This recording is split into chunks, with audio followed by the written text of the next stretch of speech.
Hello, good evening everyone. अभी जो कि बीपीएससी 66th मेंस का फॉर्म फिलअप करने का टाइम है। और अभी जो लोग पहली बार फॉर्म फिल कर रहे हैं मेंस का, तो उनको बहुत ही कन्फ्यूज़न हो रहा है कि किस प्रकार से हमें मेंस की फ़ॉर्म फिल करनी है। मतलब फॉर्म फिल करने में तो उतना कोई प्रॉब्लम नहीं है, क्योंकि बहुत कुछ ज़्यादा फिल करना नहीं है हमें। बहुत ही कम चीज़ों और डिटेल हमें डालनी है फॉर्म में फिल करने के दौरान। लेकिन मेनली जो स्टूडेंट्स में कन्फ्यूज़न ये आ रहा है कि कौन कौन से सर्टिफिकेट्स डालने हैं और सर्टिफिकेट नंबर कहाँ पर होते हैं, और दूसरी बातें हैं कि क्या हम ऑप्शनल चेंज कर पाएंगे या नहीं कर पाएंगे मीन्स फॉर्म फिल करने के टाइम पे, और जो एड्रेस वगैरह देनी होती है, 2 रेफरेंस डालनी होती है 2 लोगों की, बहुत सारी बातें हैं। जो मेन कन्फ्यूज़न जो स्टूडेंट्स के बीच में आया है वो है सर्टिफ़िकेट्स को लेकर, कि कौन कौन से सर्टिफ़िकेट्स किन लोगों को देनी है। तो चलिए मैं एक काम करती हूँ, आप लोगों को डिटेल में एक बार नोटिफिकेशन पढ़ के आपको सुना देती हूँ। पहले ये देखो, ये 26 तारीख को ये नोटिफिकेशन आई थी। So here I am, very important notice देखती हूँ क्या है। तो ये हमारी खुल गई इम्पॉर्टेंट नोटिस। अब देखो, इन्होंने इसमें लिखा हुआ है 66वीं संयुक्त मुख्य लिखित प्रतियोगिता परीक्षा हेतु विज्ञापन का प्रकाशन आयोग द्वारा किया गया है, जिसे आयोग के वेबसाइट www.bpsc.bis.nic.in पर देखा जा सकता है। ऑनलाइन आवेदन करने के संबंधित तिथि एवं अन्य निर्देश निम्नवत है। तो ये रहा आपका जो डिटेल्स है। ऑनलाइन आवेदन प्रारंभ करने की तिथि जो है आपके दिनांक 6/4/2021 है। ऑनलाइन आवेदन भरने की अंतिम तिथि, इस बात पर अब ध्यान डालेंगे कि 30/4/2021, मतलब कि जो 30 अप्रैल है वो आपकी लास्ट डेट है फॉर्म भरने की। आगे है, आयोग कार्यालय में स्पीड पोस्ट संबंधित डाक से आवेदन की हार्ड कॉपी एवं सभी कागजात प्रमाण पत्र प्राप्त होने की अंतिम तिथि। मतलब जो आपको फॉर्म भरनी है, फॉर्म भरने के बाद आपको वो जो हार्ड कॉपी है फॉर्म की, उसे डाउनलोड करना है टुगेदर विथ जो अपने सर्टिफिकेट्स नंबर एंड ऑल उसमें पुट किए हैं। जैसे कि अगर आपने 10th का सर्टिफिकेट तो मस्ट है, वो आपने दिया ही होगा। फिर आपने ग्रेजुएशन का प्रमाण पत्र जो है वो भी मस्ट है, वो आपने दिया होगा। फिर अगर आप SC ST से बिलोंग करते हैं तो आपने कास्ट सर्टिफिकेट डाला होगा, डोमिसाइल डाला होगा, और आप अगर OBC नॉन क्रीमी लेयर्स हैं तो वो सर्टिफिकेट आपने डाला होगा। फिर उसके बाद उसी प्रकार जितने भी आपकी जो कैटेगरी है उसके अकॉर्डिंग आपने डाला होगा उसमें अपने सर्टिफिकेट्स नंबर एंड ऑल, और फ़ोटो ID प्रूफ जैसे कि Aadhaar card, PAN card, voter ID card, ऐसा कुछ आपने डाला होगा। तो उसकी एक कॉपी आपको उसमें सेल्फ अटेस्टेड की मतलब है कि आपको खुद से उस पर साइन करनी है, और फिर उसे आपको स्पीड पोस्ट से उसे पोस्ट करना है। और ऐसे पोस्ट करना है ताकि वो 7 मई के शाम के 5 बजे तक वो आयोग जो कि बेली रोड में है वहाँ पर पहुँच जाए। आगे देखते हैं, इसकी एडवर्टीज़मेंट को करते हैं ताकि आपके और भी डाउट्स क्लियर हो जाए। अब ये हमारा एडवर्टीज़मेंट डाउनलोड हो चुका है। देखिए यहाँ पर है, 66वीं संयुक्त प्रतियोगिता परीक्षा हेतु पूर्व में प्रकाशित विज्ञापन के आलोक में दिनांक 27/12/2020 एवं 14/2/2021 को संपन्न परीक्षा में घोषित सफल अभ्यर्थियों से ऑनलाइन आवेदन पत्र, ऑनलाइन एप्लीकेशन आमंत्रित किए जाते हैं। ऑनलाइन आवेदन भरने हेतु ऑनलाइन आवेदन आयोग के वेबसाइट www.bpsc.bis.nic.in पर उपलब्ध है।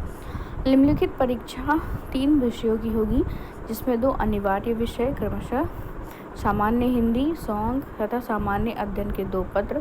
प्रत्येक पत्र 300 अंकों के होंगे, जिसके अतिरिक्त निम्नलिखित वैकल्पिक विषयों में से किन्हीं एक विषय को ऐच्छिक विषय के रूप में अनिवार्य है। प्रत्येक वैकल्पिक विषय का एक पत्र ही होगा जो 300 अंकों का होगा। अब देखिए, ये सब तो आपको बातें पता ही है कि सामान्य हिंदी, जनरल हिंदी के एक पेपर होगी 100 नंबर की, और फिर उसके बाद आपकी जनरल स्टडीज़ पेपर 1, जिसमें कि आपकी history, current affairs and DI के सेक्शंस आते हैं।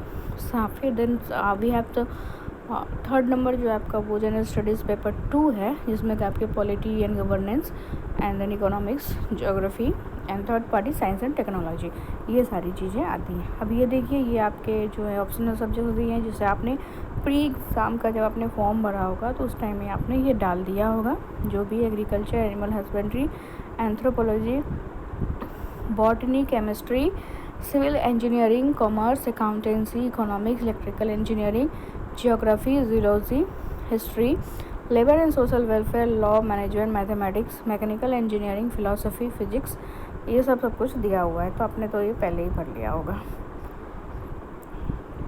उपयुक्त वैकल्पिक विषयों में से किसी एक विषय का चयन अभ्यर्थी द्वारा प्रारंभिक परीक्षा के लिए आमंत्रित ऑनलाइन आवेदन भरने के क्रम में किया जा चुका है। अभ्यर्थी मुख्य परीक्षा हेतु ऑनलाइन आवेदन भरने के क्रम में प्रारंभिक परीक्षा में चयनित वैकल्पिक विषय में कोई परिवर्तन नहीं कर सकते हैं। मतलब जो आपने चूज़ किया होगा ना प्री में, आपने हिस्ट्री चूज़ किया या पब्लिक एडमिनिस्ट्रेशन या हिंदी या फिलॉसफी और एनीथिंग, तो वो बस आपका हो गया। अब आप उसे चेंज नहीं कर सकते, अब आपको उसी सब्जेक्ट से आगे बढ़ना होगा। ये सब ये बताया गया कि कितना एग्ज़ाम क्या क्या होगा, नहीं होगा, किस तरह से होगा, ये सब ये अभी फॉर्म भरने के टाइम के लिए यूज़फुल ये नहीं है। अब ये आपको मेनली जो ये आरक्षण वगैरह बताया गया है किस प्रकार से आरक्षण होगा। अब जो मैं मेन आपको बताने जा रही हूँ वो है कि आपको कौन कौन से सर्टिफिकेट आपको अपलोड करने हैं और कौन कौन से सर्टिफिकेट आपको सेंड करने हैं। तो मेनली जो यहाँ पे है वो है ये रहा। अंतिम रूप से भरे गए ऑनलाइन आवेदन को डैशबोर्ड से डाउनलोड कर हार्ड कॉपी में निर्धारित स्थान पर नीले स्याही से हिंदी एवं अंग्रेजी में हस्ताक्षर करते हुए उक्त हार्ड कॉपी के साथ निम्नलिखित प्रमाण पत्रों की स्व अभिप्रमाणित प्रतियां अनुलंघक के रूप में अनिवार्यत क्रमवार संकलन करेंगे। मतलब ये सारी चीज़ें जो है आपको देना है। तो देखो, सबसे पहले आपको मैट्रिक का मूल प्रमाण पत्र, अंक पत्र जमा तथा तिथि के लिए जन्म तिथि के प्रमाण के लिए, मतलब जो आपको 10th का जो या तो प्रमाण पत्र जो आपका है और या तो अंक पत्र मतलब हो गया आपका मार्कशीट, प्रमाण पत्र जो हो गया आपका पास सर्टिफिकेट हो गया। तो अगर इन दोनों में से कोई एक आप दे सकते हैं। दूसरा, स्नातक एवं समकक्ष डिग्री का प्रमाण पत्र, मतलब आपने जो ग्रेजुएशन किया होगा या आपने बीटेक किया है या आपने एमबीबीएस किया है, वो सब जो होता है वो ग्रेजुएशन के इक्विवेलेंट होता है। तो उसका आपको एक जो लास्ट में एक प्रमाण पत्र मिला होगा आपको, वो सबको मिलता है जब हमारी ग्रेजुएशन के एग्ज़ाम हो जाते हैं, कुछ समय बाद हमें प्रमाण पत्र मिलता है। तो वो प्रमाण पत्र आपको देना है। अगर आप अनुसूचित जाति, अनुसूचित जनजाति के उम्मीदवार के लिए उनके पिता के नाम एवं पता से निर्गत जाति प्रमाण पत्र एवं स्थायी निवास प्रमाण पत्र, मतलब अगर आप SC या ST हैं तो आपके पापा के नाम से और आपके पापा का जहाँ पता है उस पते पर जो निर्गत हुआ आपका स्थायी निवास प्रमाण पत्र और जाति प्रमाण पत्र होना चाहिए। इस बात को आप ध्यान रखेंगे जो वे SC ST कैटेगरी के लोग हैं। अत्यंत पिछड़ा वर्ग के उम्मीदवारों के लिए उनके पिता के नाम एवं पता से निर्गत क्रीमी लेयर रहित प्रमाण पत्र। अब ये वो है जो पिछड़े वर्ग के हैं, मतलब BC EBC कैटेगरी के जो हैं, वो अपने पिता, इस बात पर ध्यान रखेंगे, खास तौर पे जो महिलाएं हैं वो ध्यान रखेंगे इस बातों पर कि वो अपने पति के नाम से नहीं बल्कि अपने पिता के नाम से वो जो भी सर्टिफिकेट को इशू कराएंगी वो अपने पिता के नाम से करवाएंगे।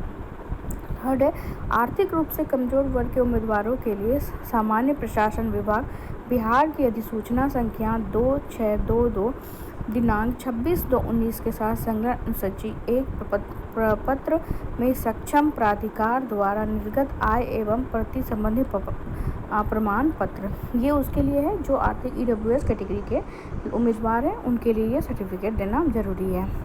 निःशक्त उम्मीदवारों के लिए चिकित्सा पार्षद द्वारा निर्गत वैध निःशक्तता प्रमाण पत्र, मतलब ये उनके लिए है जो डिसेबल्ड है वहाँ, तो वो डॉक्टर जो होते हैं उनके द्वारा उनके पास डिसेबिलिटी सर्टिफिकेट होनी चाहिए।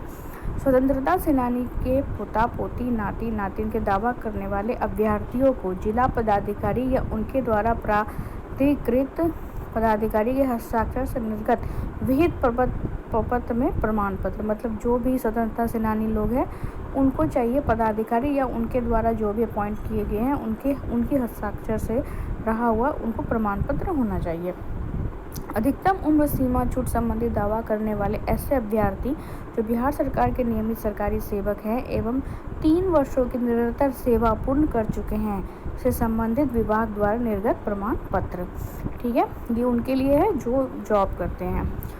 केंद्र सरकार, बिहार सरकार या किसी अन्य राज्य सरकार के अधीन किसी पद पर नियुक्त हो तो सक्षम प्राधिकार द्वारा निर्गत अनापत्ति प्रमाण पत्र, मतलब नो ऑब्जेक्शन सर्टिफिकेट चाहिए। जो अगर कोई जॉब वॉब कर रहे हैं सेंट्रल गवर्नमेंट या बिहार गवर्नमेंट में तो उनको एक नो ऑब्जेक्शन सर्टिफिकेट भी डालना होगा।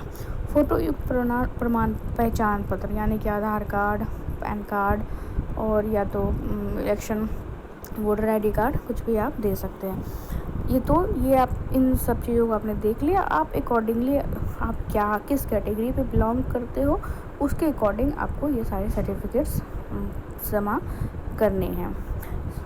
और ये भी इसमें कहा गया है कि इस तरह से ये सारे पत्र को आपके पास रखना है, प्रमाण पत्र को, क्योंकि जब आप मेंस क्लियर करोगे तो फिर जब आप इंटरव्यू के लिए जाओगे तो इन सब चीज़ों को मांगा जाएगा और उस समय आपको वो ओरिजिनल में उसे प्रस्तुत करना पड़ेगा।